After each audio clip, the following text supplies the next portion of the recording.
Hello students, मैं हूं अमन खान और आप सब देख रहे हैं अमन केमिस्ट्री क्लासेस। तो क्या हाल है, हम अपना लेक्चर नंबर 14 स्टार्ट करेंगे भाई। ठीक है सर, लेक्चर नंबर 14 स्टार्ट करने से पहले अपन अपनी परंपरा को निभाएंगे भाई। लेक्चर नंबर 13 में हम क्या क्या पढ़ कर आए। हम लेक्चर नंबर 13 में एक वेरी मोस्ट इंपॉर्टेंट क्वेश्चन पढ़ गए थे भाई, जिसका नाम था सिद्ध कीजिए कि स्थिर दाब पर निकाय द्वारा अवशोषित ऊष्मा किसके बराबर होती है, एंथैल्पी में वृद्धि के बराबर होती है। कैसे होती थी सर, बताइए ना सर, हमें तो बताइए कुछ, क्या आप बता दो मुझे। ये निकालना था अपन को, डेल्टा एच। ठीक सर, ये किससे आया था, स्थिर दाब पर निकाय द्वारा अवशोषित ऊष्मा एंथैल्पी में वृद्धि के बराबर होती है। अपन ने सिद्ध कर लिया था, बड़ी इजी तरीके से बताया था। फिर उसके बाद मैंने आपको लिखवाया था, इसी प्रकार से स्थिर आयतन पर निकाय द्वारा अवशोषित ऊष्मा किसके बराबर होती थी, आंतरिक ऊर्जा में वृद्धि के बराबर होती थी। ये दो फॉर्मूले हमने कल निकाले भाई। ठीक है, उसके बाद हमने लिखा ऊष्माधारिता। ऊष्माधारिता क्या होती थी सर, किसी निकाय को 1 केल्विन तक ताप देने के लिए आवश्यक ऊष्मा क्या कहलाती थी भाई, ऊष्माधारिता कहलाती थी। ऊष्माधारिता का सिंपल फॉर्मूला ये था। उसके बाद विशिष्ट ऊष्माधारिता पड़ी। विशिष्ट ऊष्माधारिता क्या थी, उसमें आपको एक नया चीज देखने के लिए मिला। कोई ना कोई सा आप निकाय लोगे, लेकिन उसमें एक ही द्रव्य उपस्थित होगा। एक ही द्रव्य मतलब या तो ठोस होगा या द्रव होगा या फिर गैस होगा। ठीक सर, एक ही द्रव्य उपस्थित होगा और उसका वेट, उसका मास कितना होगा, 1 ग्राम होगा। तो यहाँ पर हमने उसको m से इंटू मतलब मास, उसका वेट मास से इंटू कर दिया था, तो ये विशिष्ट ऊष्माधारिता का बन गया था। फिर हमने पढ़ा मोलर ऊष्माधारिता। फिर मोलर ऊष्माधारिता में बड़ा सिंपल था सर, क्या था, उसमें निकाय कितना लेना था, 1 मोल लेना था। 1 मोल निकाय की या द्रव्य का ताप 1 केल्विन बढ़ाने के लिए जितना ऊष्मा की आवश्यकता होती उस निकाय की मोलर ऊष्माधारिता कहते थे। यहाँ m की जगह क्या लगा दिया था मैंने, n लगा दिया था। ठीक सर, वो मोलर ऊष्माधारिता बन गया था। उसके बाद क्वेश्चन देखा था, मोलर ऊष्माधारिता एवं विशिष्ट ऊष्माधारिता में संबंध बताना था। मोलर ऊष्माधारिता का फॉर्मूला लिखा, विशिष्ट ऊष्माधारिता का फॉर्मूला लिखा। दोनों को जैसे आप बराबर करते हो तो Q upon delta T, Q upon delta T equal होते हैं, तो ऊष्माधारिता दोनों की बराबर थी। यहाँ पर n है, ये m है, दोनों के इक्वल करते हो m जाएगा ऊपर, तो ये क्या बन जाता है, m अपॉन n। और m अपॉन n मतलब mass upon number of moles, mass upon मोलों की संख्या को क्या बोला जाता है, अणुभार बोला जाता है। इसलिए इन दोनों का मीनिंग क्या होता है, अणुभार। तो अपन ने संबंध भी बता दिया था सर उसके अंदर। ठीक, अब अपना आता है लेक्चर नंबर 14। ठीक सर, लेक्चर नंबर 14 में आप डालोगे क्वेश्चन। लिखिए भाई क्वेश्चन, पहले इसको हटा देते हैं। ठीक सर, लेक्चर नंबर 14 में आप क्वेश्चन लिखोगे, मोलर ऊष्माधारिता एवं ऊष्माधारिता की इकाई भी लिखिए, इकाई भी लिखिए। 1 नंबर की दृष्टि से बड़ा ही इंपॉर्टेंट क्वेश्चन है, मोलर ऊष्माधारिता एवं ऊष्माधारिता की इकाई भी लिखिए। बेटा ये इकाई का मतलब होता है, जैसे आपसे आपका कोई नाम पूछता है तो आप सरनेम बताते हो।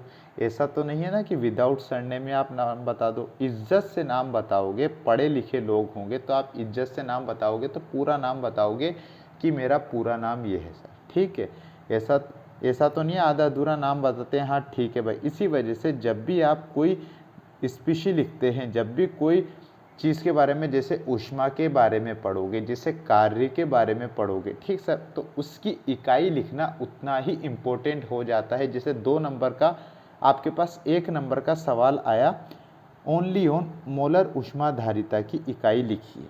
ठीक सर, यहाँ पर अपन ने 2 नंबर की दृष्टि से दे दिया, ऊष्माधारिता की इकाई भी लिखना है और मोलर ऊष्माधारिता की इकाई भी लिखना है। तो यहाँ पर आपने अगर फॉर्मूला लिखा तो आपके नंबर आधे हो जाएंगे। अगर आपने फॉर्मूले को इकाई के साथ लिखा तो आपके नंबर पूरे हो जाएंगे। इसलिए इकाई का बड़ा ही महत्व होता है भाई, ठीक। तो इस वजह से इकाई याद रखना बहुत ज़्यादा इम्पोर्टेंट है भाई, ठीक। मोलर ऊष्माधारिता, सबसे पहले मैं आपको दोबारा से रिवीजन करा के दोबारा से दोनों के सेपरेटली फॉर्मूले लिखवाऊंगा। मोलर ऊष्माधारिता क्या होती है? मोलर ऊष्माधारिता शॉर्ट फॉर्म में अपन क्या लिख सकते हैं? CN लिख सकते हैं। C और C के नीचे स्मॉल n, ठीक सर, स्मॉल n है ये, n स्मॉल n का मतलब मोलर, ठीक सर। और ऊष्माधारिता का मतलब कैपिटल C क्या होती है? Q upon delta T into small n। ये तो हो गया आपका मोलर ऊष्माधारिता। पक्की बात है सर? ओके, बड़ी अच्छी बात, समझ में आ रहा है भाई एक एक बार में, ठीक सर। और दूसरा है ऊष्माधारिता, ठीक सर। दूसरा क्या है? ऊष्माधारिता का सिंपल सी Q अपॉन डेल्टा T, ये होता है आपका ऊष्माधारिता का फॉर्मूला। ये मोलर ऊष्माधारिता और ये केवल ओनली ऑन ऊष्माधारिता। अब इन दोनों की इकाइयाँ आपको लिखना है, कुछ नहीं करना, ज़्यादा रॉकेट साइंस नहीं लगानी, ठीक सर। देखो भाई, ऊष्मा होती है, ऊष्मा को आप किस यूनिट में नापते हो? 10th क्लास में, जहाँ तक 8th क्लास में, 9th क्लास में आपको ऊष्मा का, टेम्परेचर का यूनिट आपको देखने के लिए मिल जाती है। तो ऊष्मा की यूनिट क्या होती है, मतलब ऊष्मा की इकाई क्या होती है? जूल होती है, ठीक सर। आ गई बात समझ में? ऊष्मा की इकाई क्या होती है? जूल होती है। अपॉन ऐसा का ऐसा लिख दिया। टेम्परेचर की इकाई क्या होती है सर? केल्विन होती है, बहुत अच्छी बात है। इनटू नंबर ऑफ मोल्स, मोल को कैसे बताते हो? मोल की इकाई मोलर होती है, ठीक सर। ये अपन ने मोल लिख दिया यहाँ पर, कोई दिक्कत? इसको और फॉर्म में लिखो, अपन को बटे में नहीं करना, सिंपल फॉर्म में लिखना। तो जूल ऐसा का ऐसा, ये केल्विन नीचे है, केल्विन को ऊपर लेके जाओगे, केल्विन अभी प्लस में है, इसके ऊपर कुछ भी नहीं है तो प्लस में है। केल्विन जैसे ही आप इसको ऊपर पक्षांतरण करते हो तो केल्विन ऊपर जाके किस में हो जाएगा? -1, मतलब इनवर्स बोला जाता है। और ये मोल नीचे प्लस में है, मोल ऊपर जाके किस में हो जाएगा? -1 में, ठीक सर। ये किसकी हो गई? आपकी मोलर ऊष्माधारिता हो गई। जूल ऊष्मा की होती है, टेम्परेचर का केल्विन होता है, नंबर ऑफ मोल्स की मोलर होती है, तो मोल अपन ने लिख दिया। जूल ऐसा का ऐसा, केल्विन नीचे से ऊपर गया तो माइनस में हो गया, अगर ये नीचे माइनस में होता तो ऊपर जाके प्लस में हो जाता, ठीक। जस्ट अपन को अपोजिट साइन चेंज करना है। केल्विन नीचे प्लस में, ऊपर माइनस में, मोल नीचे प्लस में, तो ऊपर जाके मोल -1 हो गया। तो ये इसकी किसकी हो गई? इकाई हो गई मोलर ऊष्माधारिता की। अगर कोई पूछ ले, ये तो जूल में है, ठीक सर, ये जूल में है, और अगर कोई पूछ ले इसकी कैलोरी में आप बताइए इकाई, तो कि जूल को आप कैलोरी भी लिख सकते हो, कोई दिक्कत नहीं है। केल्विन इनवर्स और मोल इनवर्स, ठीक सर। दो प्रकार से आप यूनिट लिख सकते हो, इकाई लिख सकते हो। जूल और कैलोरी दोनों एक दूसरे से रिलेट होते हैं भाई। Joule kelvin inverse mole inverse, या फिर calorie kelvin inverse mole inverse होता है। कोई दिक्कत आपको यहाँ पर नहीं होनी चाहिए। सिंपल ऊष्माधारिता क्यू किससे बताते हो? जूल से बताते हो। टेम्परेचर किससे होता है भाई? केल्विन से होता है। शॉर्ट फॉर्म लिखें, जूल केल्विन ऊपर पहुँचा दोगे आप, केल्विन इनवर्स हो जाएगा, ठीक सर। पहली इकाई ये, और दूसरी इकाई क्या लिखो? जूल को आप क्या लिख सकते हो? कैलोरी भी लिख सकते हो, और कैलोरी केल्विन इनवर्स। ये दो इकाई आपकी किसको हो गई? ऊष्माधारिता की हो जाती है, ठीक है सर। ये आपको पता होना चाहिए। अब अपने पास आते हैं भाई क्वेश्चन। क्वेश्चन लिखिए भाई, सिंपल सिंपल एक एक नंबर के क्वेश्चन हैं। मोलर ऊष्मा, मोलर ऊष्माधारिता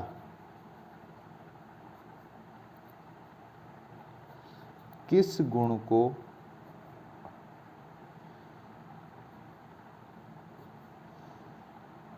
प्रदर्शित करती है? मोलर ऊष्माधारिता किस गुण को प्रदर्शित करती है? तो आंसर लिखेंगे, सिंपल सिंपल आंसर है, एक एक शब्दों के डायरेक्ट याद रखना है। ए ऑप्शन आपके पास आता है गहन, बी ऑप्शन आता है आपके पास विस्तीर्ण, तो ये आता है आपके पास आंसर आएगा ए ऑप्शन गहन। क्वेश्चन नंबर 2 है,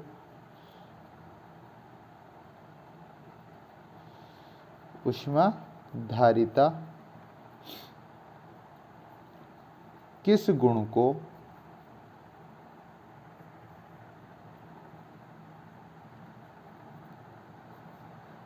प्रदर्शित करती है?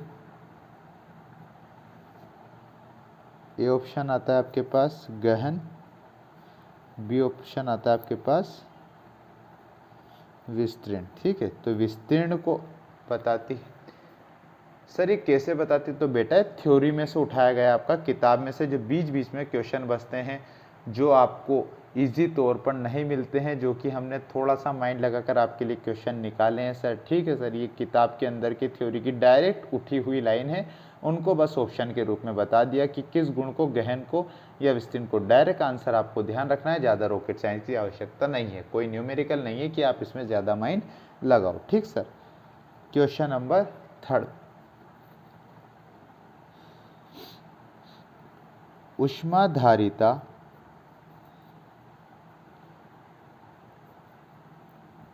निम्न में से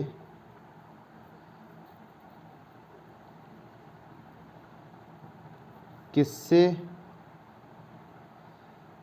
संबंधित है? पहला है ऑप्शन अवस्था फलन, बी ऑप्शन है आपके पास पद फलन। तो ये उसका आंसर है आपके पास अवस्था फलन। ऊष्माधारिता किससे संबंधित होती है?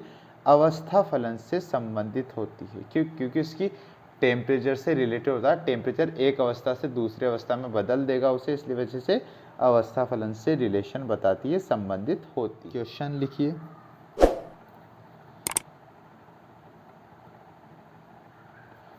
एंथैल्पी परिवर्तन ज्ञात करने का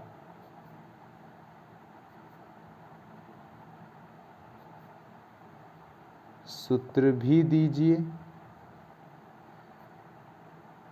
एंथैल्पी परिवर्तन, जहां भी परिवर्तन आ जाएगा वहां पर आपको डेल्टा झोंपड़ी का यूज करना है, सिंपल सी बात है। और एंथैल्पी तो आप जानते हो, एच को बोलते हो। ये एंथैल्पी परिवर्तन तो हम पहले ही पढ़कर आ चुके हैं, रिपीट क्वेश्चन है भाई। आंसर लिखेंगे, किसी भी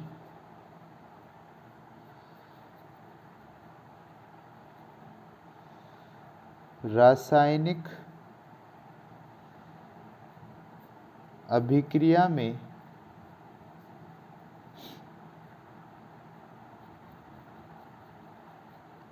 क्रियाकारक की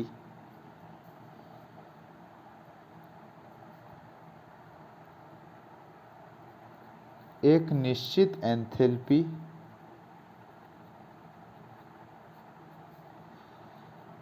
होती है, जिसे एंथैल्पी ऑफ, नीचे लिखना भाई क्रियाकारक, एंथैल्पी लिखा उसके नीचे छोटी फॉर्म में लिखा क्रियाकारक, या दूसरी फॉर्म लिख लेना एंथैल्पी ऑफ रिएक्टेंट। जानते हो ना, क्रियाकारक को इंग्लिश में रिएक्टेंट बोलते हैं। रिएक्टेंट से प्रदर्शित करते हैं। ठीक सर, पैराग्राफ चेंज करके लिखना है इसके बाद ही। जस्ट इसी प्रकार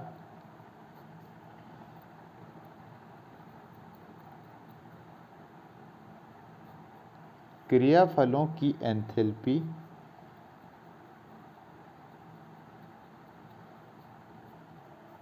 को एंथैल्पी ऑफ क्रियाफल या एंथैल्पी ऑफ प्रोडक्ट, क्रियाफल मतलब प्रोडक्ट HP से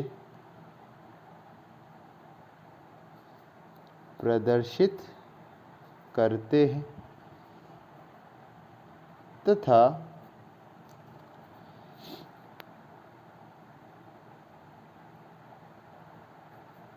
एंथैल्पी परिवर्तन को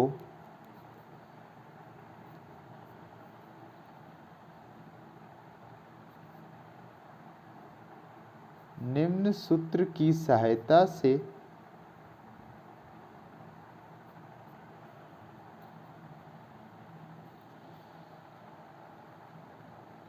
ज्ञात कर लिया जाता है। ठीक सर, सबसे पहले इसकी आप थ्योरी पर ध्यान देंगे। एंथैल्पी परिवर्तन ज्ञात करने का सूत्र लिखना है। किसी भी रासायनिक अभिक्रिया में आप जानते हो, एक रासायनिक अभिक्रिया में आपको मैं लिख देता हूँ A + B given by C + D। ये आपको मैंने एक रिएक्शन लिखी हुई, केमिकल रिएक्शन मैंने आपको लिखी। जो लेफ्ट हैंड साइड पे रहते हैं वो तो आपके होते हैं रिएक्टेंट, और जो राइट हैंड साइड पे होते हैं वो आपके होते हैं प्रोडक्ट। यहाँ तक कोई दिक्कत किसी को नहीं होनी चाहिए। किसी भी रासायनिक अभिक्रिया में क्रियाकारक की एक निश्चित एंथैल्पी होती है, मतलब क्रियाकारक बोलते हो इधर वालों को और क्रियाफल बोलते हो राइट हैंड साइड वालों को। क्रियाकारक की एक निश्चित एंथैल्पी होती है, जिसे एंथैल्पी होगी तो एंथैल्पी H के नीचे क्रियाकारक लिख दिया, ये एंथैल्पी के नीचे मैंने क्या लिख दिया, रिएक्टेंट मतलब R लिख दिया, से प्रदर्शित करोगे। और क्रियाफलों की एंथैल्पी को आप एंथैल्पी ऑफ क्रियाफल या एंथैल्पी ऑफ प्रोडक्ट से प्रदर्शित करते हैं। एंथैल्पी परिवर्तन को निम्न सूत्र की सहायता से ज्ञात कर लिया जाता है। देखो एंथैल्पी परिवर्तन, ये तो एंथैल्पी हो गया, परिवर्तन निकालने के लिए डेल्टा H मतलब झोंपड़ी का यूज़ करते हैं इक्वल्स टू। अब बताना है रिएक्टेंट तो क्या है, प्रारंभिक होते हैं, और प्रोडक्ट क्रियाफल क्या होते हैं भाई, अंतिम अवस्था होती है। देख जब आप A और B को मिलाओगे तभी आपको C और D मिलेगा। तो प्रारंभिक अवस्था रिएक्टेंट की होती है, अंतिम अवस्था प्रोडक्ट की होती है। ठीक सर, और हम जानते हैं परिवर्तन कैसे निकाला जाता है, अंतिम अवस्था माइनस प्रारंभिक अवस्था। तो यहाँ पर क्रियाफल क्या है सर, क्या है यहाँ पर क्रियाफल, अंतिम अवस्था है, और क्रियाकारक क्या है यहाँ पर, प्रारंभिक अवस्था है। तो अंतिम अवस्था में लिख दूँ ऐसे, enthalpy of product minus enthalpy of reactant. ये निकल गया आपका एंथैल्पी में परिवर्तन ज्ञात करने का फॉर्मूला। देखो सर, एंथैल्पी में परिवर्तन, प्रोडक्ट क्या होते हैं, अंतिम होते हैं, तो प्रोडक्ट की एंथैल्पी माइनस रिएक्टेंट की एंथैल्पी से आप क्या निकाल सकते हो, एंथैल्पी में परिवर्तन निकाल सकते हो। अच्छा क्वेश्चन है, समझने लायक क्वेश्चन है सर, कोई दिक्कत नहीं, बहुत अच्छी बात। आगे देखते हैं भाई, फिर एरो लगा के लिखेंगे बिना कुछ क्वेश्चन के। स्थिर आयतन पर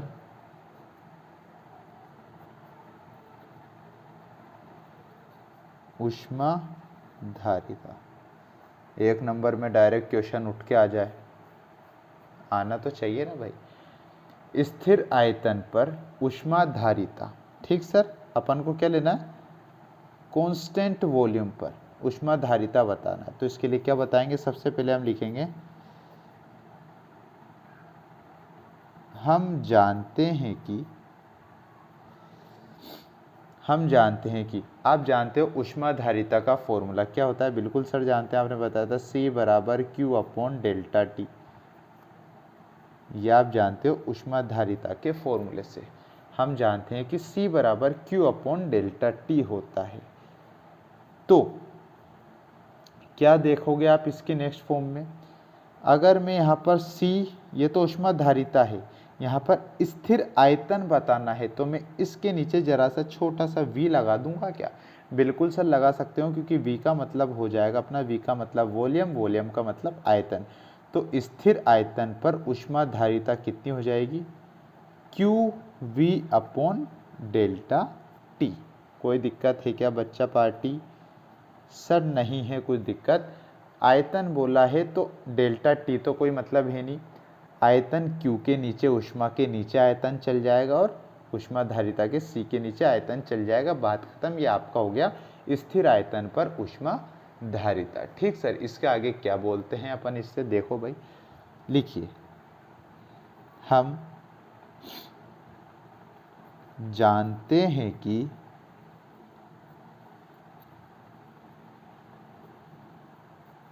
स्थिर आयतन पर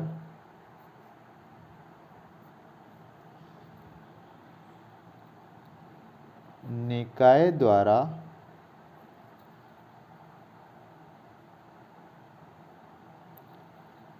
अवशोषित ऊष्मा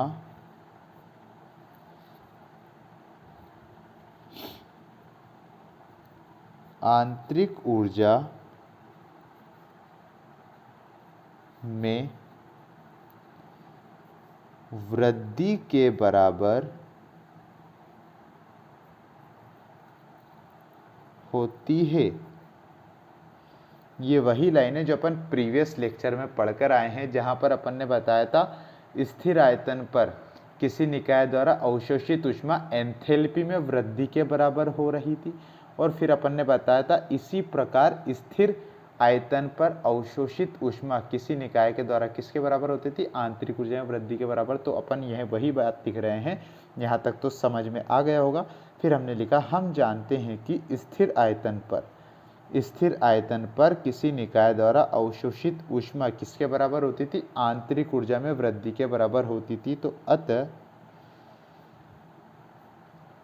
QV बराबर, इस पूरी लाइन का मीनिंग मतलब इतना सही है।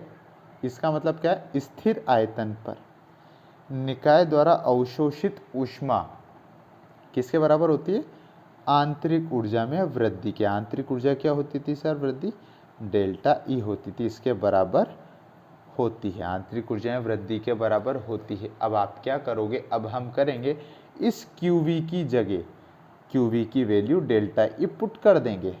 तो हम लिखेंगे put the value in CV के अंदर। ठीक सर, कोई दिक्कत, put the value in CV किसकी सर, QE की रखेंगे। ठीक सर, QV की वैल्यू रख देंगे, रख दें भाई, रख दीजिए। CV ऐसा का ऐसा, ये CV मैंने लिखा ऐसा का ऐसा, सेम टू सेम देखना ऊपर वाले फॉर्मूले में CV मैंने ऐसा का ऐसा लिख दिया भाई। QV की जगह मैं क्या लिख दूंगा, delta E upon delta T। ये देखो भाई नया फॉर्मूला आ गया अपने पास, ये नया फॉर्मूला आ जाता है। इसे ही अपन बोलते हैं स्थिर आयतन पर ऊष्माधारिता। दोबारा से समझना भाई, शुरू से बता रहा हूँ। देखो भाई, स्थिर आयतन पर ऊष्माधारिता निकालना था। हम जानते हैं कि ऊष्माधारिता का formula C = Q upon delta T होता है। तो आयतन पर क्या होगा, इसके नीचे वॉल्यूम, इसके नीचे वॉल्यूम, दोनों के नीचे आयतन बता दिया भाई। फिर हम जानते थे कि स्थिर आयतन पर जो निकाय होता था उसके द्वारा जो अवशोषित ऊष्मा होती थी वो आंतरिक ऊर्जा में वृद्धि के बराबर होती थी। मतलब स्थिर आयतन पर अवशोषित ऊष्मा आंतरिक ऊर्जा में वृद्धि के बराबर होती थी, पहले अपन पढ़कर आ चुके थे। तो ये अपन के पास QV की वैल्यू आ गई। QV की वैल्यू आती है, अपन ने किस में पुट कर दिया, CV वाले फॉर्मूले में पुट कर दिया। तो CV बराबर QV की जगह डेल्टा ई अपॉन नीचे डेल्टा T हो गया। तो ये अपना हो जाता है सर स्थिर आयतन पर ऊष्माधारिता का छोटा सा न्यूमेरिकल, छोटा सा फॉर्मूला। जैसे हमने स्थिर आयतन पर निकाला उसी तरीके से हम स्थिर दाब पर निकालेंगे। अब लिखिए भाई,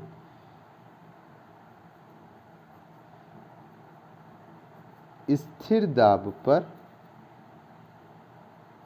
ऊष्मा धारिता।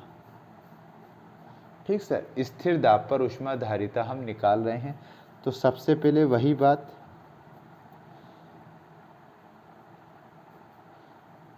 हम जानते हैं कि ऊष्मा धारिता क्या होती है सर, C बराबर Q अपॉन डेल्टा T होती है। ये आप जानते हो भाई, बड़े इंटेलिजेंट हो, पता है नहीं पता फिर भी हमें एक लाइन लिखना पड़ता है। हम जानते हैं कि, ये भी बड़प्पन है भाई अपना, कोई दिक्कत नहीं है, वेरी हम्बल गाय। ठीक है सर, हम जानते हैं कि ऊष्माधारिता C बराबर Q अपॉन डेल्टा T होती है। अतः स्थिर दाब पर क्या कंडीशन लगेगी, हमारा बच्चा जानता है, स्थिर दाब पर क्या कंडीशन लगेगी, जैसे हमने वहाँ पर स्थिर आयतन पर यहाँ V लगाया था, Q के नीचे V लगाया, तो हम यहाँ क्या लगा देंगे, C के नीचे प्रेशर, छोटा सा P बना देंगे भाई। ठीक है सर, P क्यों बनाया, दाब चाहिए, CP बराबर Q के नीचे छोटा सा P अपॉन नीचे डेल्टा T। कोई दिक्कत आई क्या बच्चा पार्टी, नहीं आनी चाहिए। फिर एक वही लाइन लिखेंगे घिसी पिटी जो अपन पहले पढ़कर आ चुके हैं। सर क्या पढ़कर आए हैं, लिखिए फिर। हम जानते हैं कि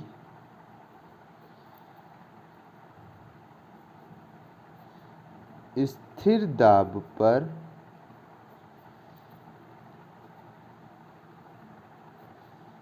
निकाय द्वारा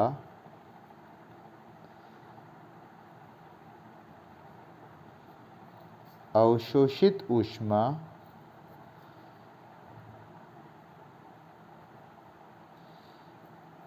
एंथैल्पी में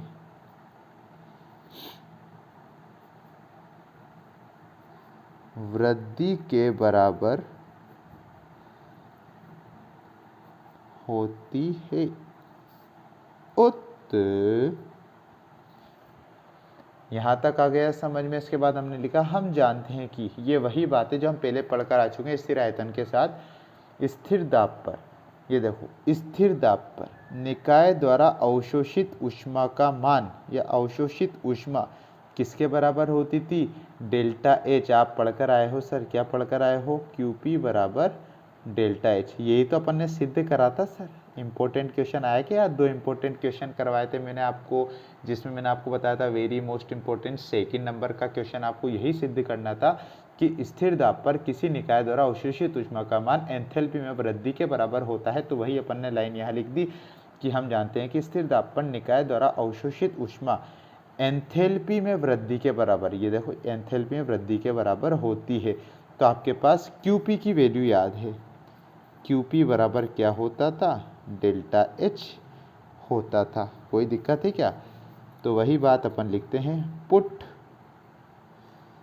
द वैल्यू इन CP। ठीक sir, put the value in CP formula लिख देते हैं भाई।